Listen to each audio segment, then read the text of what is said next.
नमस्कार विद्यार्थी मित्रांनो, SST college of arts and commerce Ulhasnagar च्या शैक्षणिक आभासी वर्गात म्हणजेच SST एज्युपीडियामध्ये तुमचं हार्दिक स्वागत आहे। आज आपण इयत्ता 12वीचा मराठी विषय अभ्यासणार आहोत।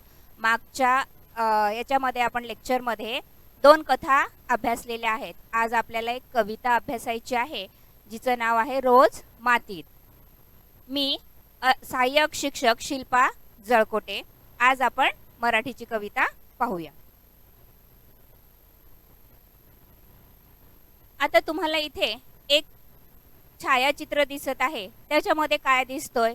नांगर दिसते, एक महिला दिसते आणि तिथे लिहिलेलं आहे सीझर कर म्हणते माती। तर माती पण सीझर कर कशी म्हणते आता हे आपल्याला बघायचं इथे। या कवयित्री ज्या आहेत त्या या चित्रावरून आपल्याला असं लक्षात येतं की त्या शेतीशी म्हणजेच ग्रामीण भागाशी जोडलेल्या असलेल्या आपल्याला आढळून येतात। आणि आज आपण जी कविता आपण पाहणार आहोत ती कविता जी आहे ती याच पुस्तकातून घेतलेली असलेली आपल्याला आढळून येते। रोज मातीत कल्पना दुधाळ यांचा जन्म 1978 साली झालेला असलेला आपल्याला आढळतो। आणि ही शेतातली म्हणजेच ग्रामीण भागातली खेड्यातली जी छायाचित्र आहेत शेती कामामधली करताना शेतातली ती लेखिकेची छायाचित्र आपण पाहू शकतो। त्या शेतामध्ये त्यांनी 2 छायाचित्र काढलेली असलेली आपल्याला आढळून येतात। आता आपल्याला कवयित्रीचा परिचय बघायचा आहे। कवयित्रीने जे साहित्यामध्ये मोलाची भर टाकलेली आहे त्याच्याबद्दलची थोडीशी माहिती आपल्याला करायची आहे। प्रसिद्ध कवयित्री म्हणून या ओळखल्या जातात। कविता संग्रह त्यांचे जे आत्ताच मी पहिल्यांदा तुम्हाला एका पुस्तकाचं छायाचित्र दाखवलं मुखपृष्ठाचं तेच आपल्याला इथे सीझर कर म्हणते माती आणि धग असतेच आसपास ही त्यांची 2 कविता संग्रह प्रसिद्ध असलेले आपल्याला आढळतात। आता त्यांचा हा जो पहिला कविता संग्रह होता सीझर कर म्हणते माती, या पहिल्या कविता संग्रहास महाराष्ट्र साहित्य परिषदेच्या कवी कुसुमाग्रज या पुरस्कारासह एकूण 28 पुरस्कारांनी त्यांना सन्मानित करण्यात आलेला आहे। म्हणजेच आपल्याला त्यांच्या साहित्याबद्दल काहीतरी असं अनमोल असं त्यांनी त्याच्यामध्ये लिहिलेलं आहे, चांगलं असं लिहिलेलं आहे जेणेकरून त्यांना एवढ्या पुरस्कारांनी तिथे सन्मानित करण्यात आलेलं आपल्याला आढळतं। त्याच्यानंतर दुसरी कविता संग्रह त्यांनी प्रसिद्ध केला होता धग असतेच आसपास, या कविता संग्रहास महाराष्ट्र फाउंडेशनच्या पुरस्काराने त्यांना सन्मानित करण्यात आलेलं आहे। आता परत आपण बघितलेलं होतं कवयित्री ज्या होत्या कल्पना दुधाळ त्यांनी काय केलेलं होतं, शेतामध्ये उभे राहून काढलेली ती छायाचित्र होती। ज्या वेळेला 12वीच्या पुस्तकामध्ये यांची कविता ठेवण्यात आलेली होती त्यावेळेला त्या कशा ग्रामीण भागाशी त्यांची नाळ जोडलेली होती हे तिथे आपल्याला दिसते। आता या कवितेमध्ये वेगवेगळी कामं केली जातात। शेती काम म्हणजे माहिती आहे तुम्हाला, लावणी, खुरपणी, पेरणी, फवारणी, राशी वगैरे ह्या सगळ्या गोष्टी इथे केल्या जात असतात।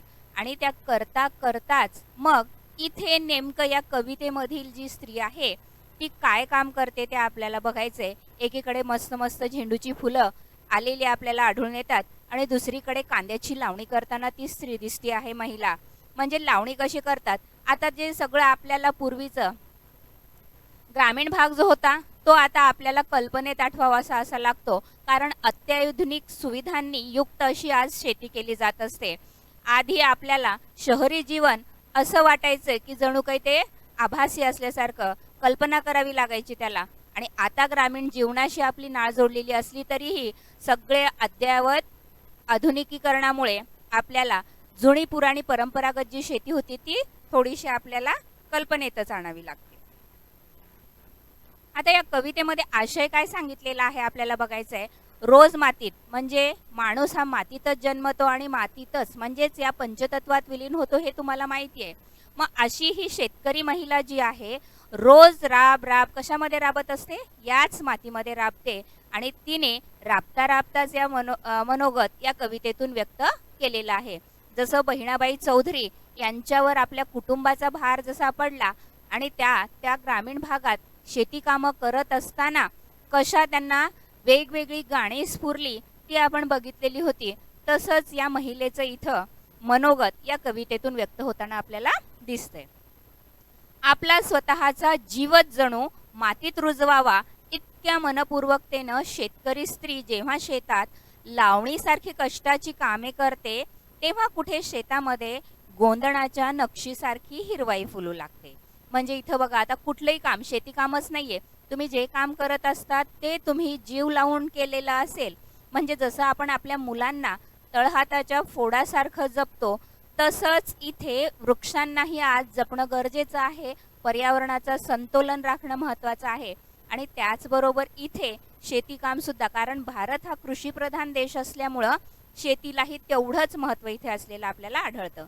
मग शेतकरी या शेतीवर पूर्ण कुटुंबाचा उदरनिर्वाह अवलंबून असतो. म्हणून तो मातीमध्ये नुसता राबत नाही, तर जणू काही आपलं जीवच रुजवतोय की काय. आणि त्यावेळेला त्याला जेव्हा अंकुर फुटून ते हिरवंगार सुखसमृद्ध असं दिसतं, त्यावेळेला त्याचा आनंद गगनात मावत नाही. तर अशी ही कष्टाची कामं केल्यानंतर त्याचं जे फलित त्यांना दिसतं, जणू काही हातावर बघा, आता गोंधण म्हणजे टॅटू तुम्हाला माहिती असेल, तसं गोंदल्यासारखा भाग इथे त्या शेतामध्ये दिसतो. कारण काळीभोर जमीन असते आणि त्या काळीभोर जमिनीमध्ये जर आपण बियाणं पेरलं तर त्याला काय होत असतं, एकदम हिरवगार असे अंकुर फुटत असतात, त्या बियांना वरती येतात. जणू काही नक्षीकामच केलेलं आहे की काय, अशी कल्पना इथे कवयित्रींनी केलेली आपल्याला आढळते. आणि ही हिरवाई बघून कवयित्रीला खूप आनंद होतो. आता आपल्या ओढग्रस्त संसाराला हातभार लावण्यासाठी शहरातच नाही तर ग्रामीण भागातही प्रत्येक स्त्री, ज्याला आपण म्हणतो की पतीची अर्धांगिनी ती असते, तर ती संसाराला आपल्या हातभार लावावा म्हणून ती काय करत असते, सतत कष्टाची कामं करत असते. तेव्हा कुठे त्या शेतामध्ये गोंधणाच्या म्हणजेच या टॅटूच्या नक्षीसारखी हिरवाई तिथे फुलताना आपल्याला आढळून येते. कष्ट केलात त्याचं फळ मिळतं आणि कष्टच नाही केलात तर त्याच्यामध्ये काहीही आपल्याला आढळून येत नाही, असं आपल्याला म्हणावं लागेल. आता या ओढग्रस्त संसाराला हातभार लावत असताना ती कवयित्री काय करते, उन्हातान्हाची पर्वा करत नाही, थंडी पाऊस याची पर्वा करत नाही. सतत ती शेतकरी महिला त्या कांद्याच्या लावणीसारखी वा ऊसाच्या लागवडीसाठी अत्यंत कष्टाची कामं करत असताना आपल्याला आढळून येते. आणि मग कधी मला काही त्रास होतो असं गाऱ्हाणं सुद्धा ती करत नसते, कारण तिच्या समोर एकच ध्येय असतं की आपल्या कुटुंबाला, आपल्या संसाराला हातभार लागला पाहिजे. मग ज्या वेळेला ही शेती एकदम हिरवीगार दिसते तेव्हा ती शेती नुसती उगीच पिकत नाही बसल्या ठिकाणाहून, तर त्याच्यासाठी अगोदर तेवढे कष्ट घ्यावे लागतात. तर जेव्हा शेतकरी स्त्री रोज श्रम करून मरून सर्वस्व अर्पण करते तेव्हा कुठे शेतामध्ये हिरवगार पीक डोलू लागतं. एवढं पीक डोलू लागल्यानंतर सुद्धा तुम्हाला माहिती आहे की शेती ही कशी आहे, निसर्गावर अवलंबून आहे. आणि म्हणून त्याचा हे हातात येईपर्यंत या पिकाचा भरवसा नसतो. मग अशी ही महिला रोज नव्या आशेने तिथे शेतामध्ये काम करत असते. साध्या सरळ शब्दातील ही गेय कविता ओळी ओळीतून पुढे जाताना दिसते. गेय म्हणजे या कवितेला गाता येतं, म्हणजे गाण्या सुरात तालात म्हणता येतं हे.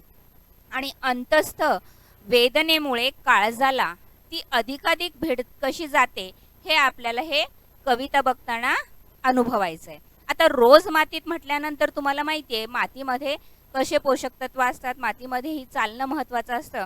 तर तसंच इथे ही महिला काय काय करते शेतामध्ये काम करत असताना, आणि तिला काय काय लावायचंय, काय काय पीक घ्यायचंय याचं वर्णन याच्यामध्ये आलेलं असलेलं आपल्याला दिसतं. आता ही शेतकरी महिला शेतामध्ये कोणती कोणती कामं करते, मी 2 चित्र तुम्हाला दाखवलेली होती मागे, एक झेंडूच्या फुलांची आणि एक कांदे लावणी करत असतानाचं. मग आता ही महिला काय करते, उठते, सकाळी उठते, आपली दररोजची कामं आटोपते, स्वयंपाक वगैरे आटोपून पटकन शेतामध्ये जाते. शेतामध्ये गेल्यानंतर मग परत तिथे कंबर खचून उभी राहते कांदे लावणी करण्यासाठी. आणि कांदे लावणी करत असताना नुसतं ती कांदा लावत नाहीये शेतामध्ये, तर मी माझा जीव लावते या पिकासोबत असं ती बोलते. आणि हे लावत असताना मी रोज मातीत नांदते, ती अशी सांगत असताना आपल्याला आढळते. आता त्याच्यानंतर मी झेंडूची फुलं तुम्हाला दाखवलेली होती छायाचित्रामध्ये. ती झेंडूचं उत्पन्न घेत असते, त्यावेळेला त्या उत्पन्नामध्ये फुलं अशी भरभरून आली की एवढा शेत सगळं सोन्यासारखं पिकलेलं दिसून येतं, जणू काही सोनंच उगवलेलं आहे की काय असा भास तिथे होतो. मग ते फुलं तोडत असताना ती नुसती फुलं तोडत नाही, तर तिला असं वाटतं की मी माझा जीवच तोडते की काय त्याच्यामध्ये. कारण ज्याच्यासाठी आपण खूप कष्ट घेत असतो त्याला तोडताना आपल्याला खूप त्रास होत असतो, भले ते तिच्या कुटुंबाचं असेल. मग ही फुलं ती तोडते कशासाठी, तर घरादाराला तोरण बांधण्यासाठी, सुखसमृद्धी आणण्यासाठी. सण उत्सव समारंभ असतील त्यावेळेला आपल्याला सगळ्या ठिकाणी फुलांची गरज असलेली माहिती असते. आणि मग ही सोन्यासारखी फुललेली शेती आणि ही फुलांची शेती, मग ती फुलं तोडते, कष्ट करते, मग त्याचं घरादाराला तोरण बांधत असते भिरभिरत्या पाखराचं, असं इथं दाखवलेलं आहे त्या फुलांच्या मार्फत. म्हणून ती सांगते नुसतं फुल तोडत नाही बाई, जीव तोडते बाई, असं इथं सांगितलेलं असलेलं आपल्याला आढळून येतं. म्हणजे फुलं सुद्धा बघा कशी उपमा त्या कवयित्रीने छान आपल्याला दिलेली असलेली आढळते. तिसरं काम ती महिला करते, शेतकरी महिला ऊस लावण्याचं काम करत असते. तुम्हाला ऊस कसा दिसतो हे माहिती आहे, एकदम बांबूसारखा दिसतो. तो जरी सरळ असला तरी त्याच्यामध्ये काय असतात, छोट्या छोट्या कांड्या असतात, जसं आपल्या बोटाला असतात की नाही, एक बोट असतं पण त्याचे त्या 2 भाग 3 भाग असे झालेले आपल्याला दिसतात. मग तसंच हे ऊसाचे असतात. आणि मग ज्यावेळेला हे ऊस मोडून त्या ऊसाची लावणी केली जात असते त्यावेळेला ते दाबावं लागत असतं मातीमध्ये. आणि ते दाबत असताना नुसतं ऊसच दाबत नाही, मी माझं मन दाबते की काय असा भास त्या कवयित्रीला तिथे होत असतो. कारण बघा, संसार करत असताना स्त्री आपल्या इच्छा आकांक्षा कधीच समोर येऊ देत नाही. आपलं मन दाबत असते, आपल्या पतीचं, मुलांचं, इतर कुटुंबियांचं, सगळ्यांचं मन राखता राखता तिचं मन कुठे हे होऊन जातं काय माहिती. मग हे असं ऊसाचं बेणं दाबत नसून, त्याला बेणं असं म्हणतात, ऊसाचं बेणं दाबत नसून मी काय माझं मन दाबते. आणि जशा कांड्या कांड्याने ऊस बनत जातो मोठा, तशी ती काय बोलते, मी माझा संसार जो आहे असा कांड्या कांड्याने उभा करत आहे, असं तिथे शेतकरी महिला म्हणते. आणि हे सगळं करण्यासाठी परत मी काय करते, रोज मातीत राबते, रोज मातीत राबते, असं ती आपल्याला इथं सांगते. आता बघा, एवढंच नाहीये, मग परत घरी आल्यावर विहिरीचं, शेतामध्ये विहीर असेल तर तिला शेतामधल्या विहिरीचं पाणी सुद्धा शेंदून पिकांना घालावं लागतं. मग घरच्यासाठी सुद्धा म्हणजे पाणी आपल्याला गरजेचं आहे.